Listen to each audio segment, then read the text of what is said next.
تراهم إلى أرض إلى ربهم ينسلون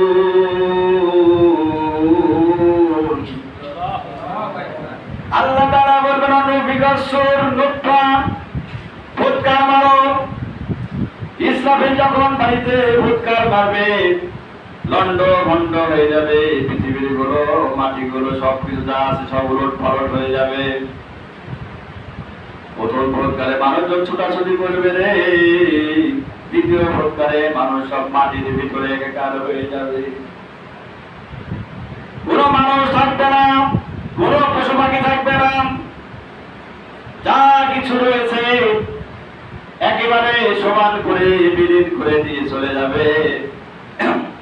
যখন মানুষজন আর থাকবে না তখন আল্লাহ তাআলা কাহারুত করে বলবেন, আজকে তোমরা দুনিয়া ছাড়বে কোথায়? দুনিয়ার বড় বড় পাহাড় কোথায়? আজকে ধোঁয়ার মতো উঠছে, পাহাড়গুলো উঠতে থাকবে বাতাসের মধ্যে। যেখানে বলা হয়েছে পৃথিবীর মধ্যে সর্বোচ্চ পাহাড় মাউন্টেন এভারেস্ট, সর্বোচ্চ উঁচু পাহাড় মাউন্টেন, এরপর আর কোনো পাহাড় নাই এর থেকে বড়। আমরা এই চট্টগ্রামে সীতাকুণ্ড পাহাড়ে চড়েও যখন নিচে তাকাচ্ছি দেখলাম মনে হয় যে আমরাই সর্বোচ্চ উঁচায় চড়ে আছি। কিন্তু এরপরে যখন আমরা চট্টগ্রাম থেকে যখন দূরে চলে গেলাম আপনার বান্দরবন বা ওই কক্সবাজারের লাইন যখন চলে গেলাম তখন দেখলাম যে এটাই মনে হয় বড়। এরপরে যখন খাগড়াছড়ি গেলাম, খাগড়াছড়ি দিয়ে যখন দেখলাম সাজেকের কঙ্কর পাহাড়, কঙ্কর পাহাড়ে যখন উঠেছি তখন দেখলাম যে আল্লাহু আকবার, আমরা কোথায় এসেছি? নিচে তাকালে মনে হয় 20 কিলো দূরে। ওখানে মানুষ বললে আর বাঁচার উপায়। তাহলে আমরা যদি বাংলাদেশের ছোট ছোট পাহাড় থেকে আমরা শিক্ষা গ্রহণ করি তাহলে বড় বড় পাহাড় আর কত রয়েছে। এই পাহাড়গুলো ধোঁয়ার মতো উঠতে থাকবে, তারাগুলো নিক্ষিপ্ত হতে থাকবে, জমিনে পড়তে থাকবে, খসে খসে পড়তে থাকবে। সেই দিন আল্লাহ তাআলা আবারও বলবেন, শেষবারে বলবেন নফিকাসুর, আবারও ফুৎকার মারো ইসরাফিল।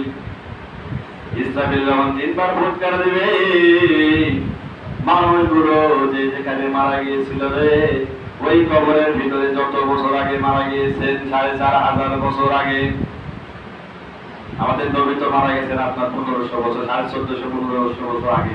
আর মানুষ যখন সৃষ্টি হয়েছে তার আগে থেকে বলা হয়েছে 4500 বছর আগে যারা মারা গেছে তারা আজকে কবরের শাস্তি ভোগ করছে। তাহলে আপনি আমি যেখানে আছি এখান থেকে আপনি যখন আজকে যদি মারা যান, আজকে থেকে আপনি কত বছর কবরে থাকবেন? কবরের শাস্তি ভোগ করার পরে যখন পৃথিবীটা ধ্বংস হয়ে যাবে তারপরে গেছেন আপনার হিসাব বিকাশ হবে আপনার আখিরাতের মাঠে গিয়ে আবার আপনার হিসাব। কবর জগৎটাকে আপনি হিসাব করেন যে এই জায়গাটা কেমন কঠিন, এর শাস্তি ভোগ করার মতো 1 সেকেন্ড শাস্তি ভোগ করার মতো আপনার আমার ক্ষমতা নাই। কারণ কবরের একটি সাপের দংশন বলা হয়েছে যে সাপটি আপনাকে দংশন করবে এই সাপের বিষ এমন বিষ হবে যদি পৃথিবীর বুকে খালি নিঃশ্বাস ফেলতো তাহলে পৃথিবীর উদ্ভিদ যত কিছু গাছপালা ছিল সবকিছু মারা যেতে। বলেন আল্লাহু আকবার। এই সাপের নিঃশ্বাস যদি পৃথিবী ফেলতো তাহলে পৃথিবীতে কোনো উদ্ভিদ জন্মেতো না, মানে কোনো পানি থাকতো না, মানুষ সহ যত গাছ গাছলা আসতো সবকিছু মারা যেত। এই বিষধর সাপ আপনাকে আমাকে যখন ভিতরে সবল মারবে, এক জ্বালা যন্ত্রণা বলা হয়েছে 70,000 বছর তার জ্বালা যন্ত্রণা থামবে না। আপনারা জিন্দাগি কত? 60 বছর, 70 বছর, 80 বছর। এখন বলেন যদি 70,000 বছর হয় আপনি বাড়িতে যে ক্যালকুলেটর মারবেন আপনার কত ঘন্টা কত মিনিট। এইভাবে করে আপনাকে শাস্তি দেওয়া হবে। আর এই যে আপনার বলা হয়েছে 7 দিনের মধ্যে নাকটা পচে গেল, এই নাকটা পচে দেওয়ার পরে নাকের খাবারগুলো খেয়ে নিয়ে মলদারতে বেরিয়ে যাবে, 14 দিন পরে আপনার পেটটা বাষ্ট হয়ে যাবে, পেটটা ফেটে যাবে।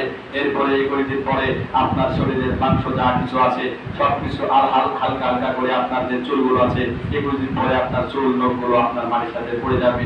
এরপরে কোরআন বিজ্ঞান বলছে 60 দিন পরে আপনার 60 দিন যখন হয়ে যাবে তখন হাতের জোড়ায় জোড়ায় যে আপনার জোড়াগুলো রয়েছে, যে জোড়া হাতের জোড়া পায়ের জোড়াগুলো রয়েছে এগুলো আলাদা হয়ে যাবে। 120 দিন পরে আপনার গায়ের সব কিছু আলাদা হয়ে মাটির সাথে মিশে যাবে। কোরআন বিজ্ঞান একটা মানুষ বিলীন হতে মাটির সঙ্গে 120 দিন হবে।